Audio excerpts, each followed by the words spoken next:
Praise the Lord. ചില one word ക്വസ്റ്റ്യനാണ് ഇതിനകത്ത് ചോദിക്കുന്നത്.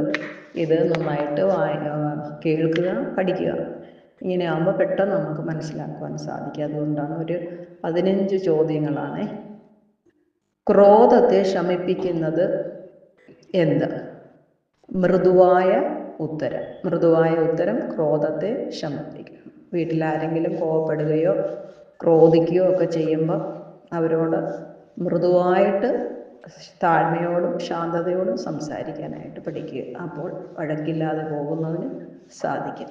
ദൈവത്തിൻ്റെ മക്കൾ എരിയുന്ന തീയിൽ എണ്ണയല്ല ഒഴിക്കേണ്ടത്, വെള്ളം ഒഴിക്കുന്നവരായിരിക്കണം. അതുകൊണ്ട് കോപത്തെ ശമിപ്പിക്കുന്നതിന് ഏക വഴി എന്ന് പറയുന്നത് മൃദുവായിട്ട് ഉത്തരം പറയുക, ദേഷ്യപ്പെടാതിരിക്കുക. അതാണ് ക്രോധത്തെ ശമിപ്പിക്കുന്നത്. രണ്ടാമത്, നല്ല പരിജ്ഞാനം പ്രസ്താവിക്കുന്നവൻ ആരാണ്? നല്ല പരിജ്ഞാനം, നല്ല അറിവുള്ള വാക്കുകൾ ആരാണ് പ്രസ്താവിക്കുന്നത്? ജ്ഞാനി. നമ്മൾ ഓരോരുത്തരും ജ്ഞാനിയായിട്ട് നടന്നോളണം.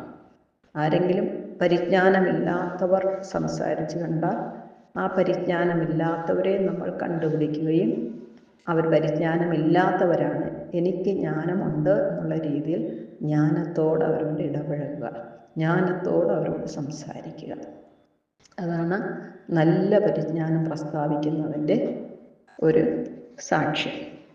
മൂന്നാമത്, എല്ലായിടത്തും നോക്കിക്കാണുന്ന കണ്ണ് ആരുടേത്? യഹോവയുടേത്. യഹോവയുടെ കണ്ണ് എല്ലായിടവും കാണുന്നുണ്ട്.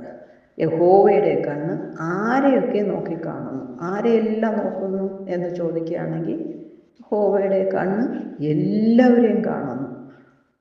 ആകാത്തവരെയും കാണുന്നു, നല്ലവരെയും കാണുന്നു. ജീവവൃക്ഷം എന്നത് എന്ത്? എവിടെയാണ് ജീവവൃക്ഷം എന്ന് പറഞ്ഞ് നമ്മൾ കാണുന്നത്? അതിൻ്റെ ശാന്തതയാണ് ജീവവൃക്ഷം. നമ്മൾ ജീവനോട് ഇരുന്ന് ഫലം കായ്ക്കുന്ന മരമായിട്ട് മാറണമെങ്കിൽ നമ്മുടെ നാവിനെ നമ്മൾ നിയന്ത്രിക്കണം. നാവെന്ന് പറയുന്നത്, നാവിലാണ് വിഷമുള്ളത്.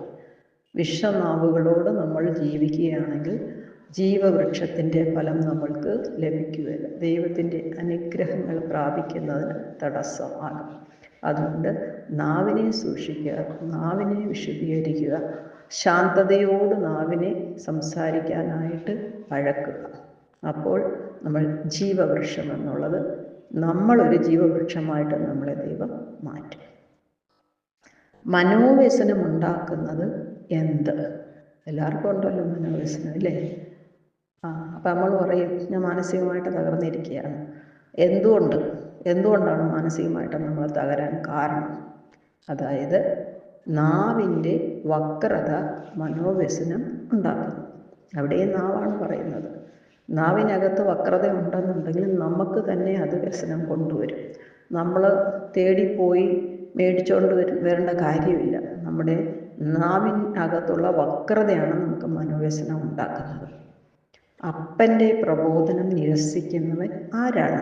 ആരപ്പൻ്റെ പ്രബോധനം നിരസിക്കുന്നത്? അപ്പം പറഞ്ഞനുസരിക്കാത്തത് ആരാണ്? ഭോഷൻ. വിവേകിയായി തീരുന്നവൻ ആരാ വിവേകിയായിട്ട് തീരുന്നത്? ശാസനയെ കൂട്ടാക്കുന്നവൻ. ചിലവർക്ക് ശാസിക്കുന്ന ഇഷ്ടമല്ല, കറക്റ്റ് ചെയ്യുന്ന ഇഷ്ടമല്ല, അവരത് അക്സെപ്റ്റ് ചെയ്യത്തില്ല. അപ്പം അങ്ങനെയുള്ളവർക്ക് എന്താണ്? അവർ ശാസന കൂട്ടാക്കാത്തവരാണ്.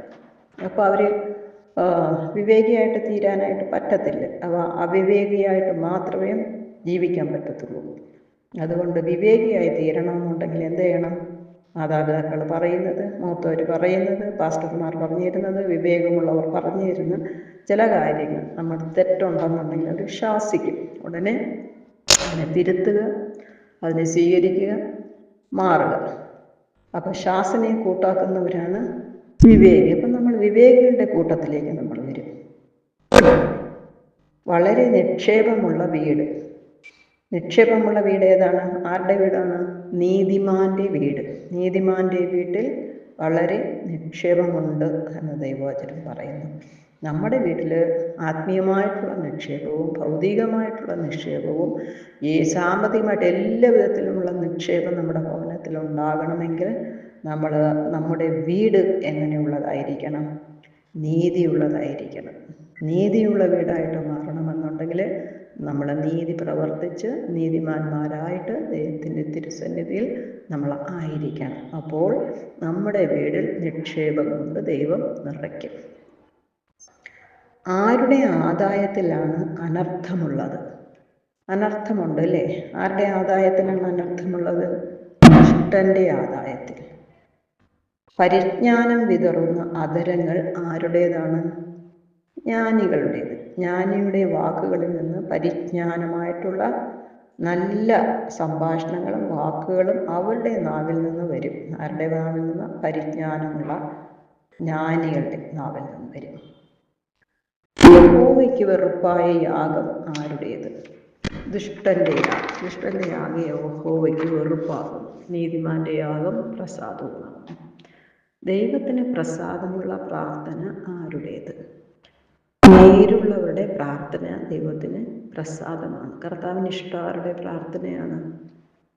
ഭയങ്കരമായിട്ട് അതിശയം അത്ഭുതമൊക്കെ പ്രവർത്തിക്കുന്നവരുടെയോ, അല്ലെങ്കിൽ ഭയങ്കര ദർശനം ഞാൻ കാണുന്നു, ഞാൻ ഇത്ര പേരെ ഞാൻ ദൈവത്തിൻ്റെ സന്നിധിയിൽ ഇത്ര ആത്മാക്കളെ കൊണ്ടുവന്നു, അവിടെ ഒന്നുമല്ല. അവരുടെയൊന്നും പ്രാർത്ഥനയല്ല ദൈവം പറയുന്നത്. നേരായിട്ട് നടക്കുന്നവരുടെ പ്രാർത്ഥന, നേരുള്ളവൻ, വിശ്വസ്തതയുള്ളവൻ, ദൈവസന്നിധിയിൽ വിശ്വസ്തതയോടിരിക്കുന്ന നേരുള്ളവനെ, അവരുടെ പ്രാർത്ഥനയാണ് ദൈവത്തിന് പ്രസാദമുള്ളത്.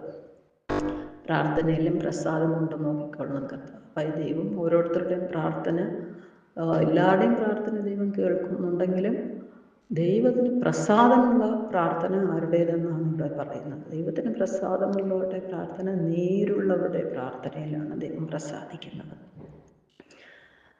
അതായത് വാക്കിലും പ്രവൃത്തിയിലും ജീവിതത്തിലും ഒക്കെ ചെയ്യുന്ന ഓരോ ജോലിയിലും, ദൈവപ്രവർത്തനങ്ങളിലും, ജോലി സ്ഥലങ്ങളിലും, ഓരോ ജീവിതത്തിൻ്റെ ഓരോ പകുതിയിലും ആരായിരിക്കണം? നേരുള്ളവരായിരിക്കണം. നേരുള്ളവരായി ഇരുന്ന് പ്രാർത്ഥിച്ചാൽ കർത്താവ് പ്രസാദിക്കും.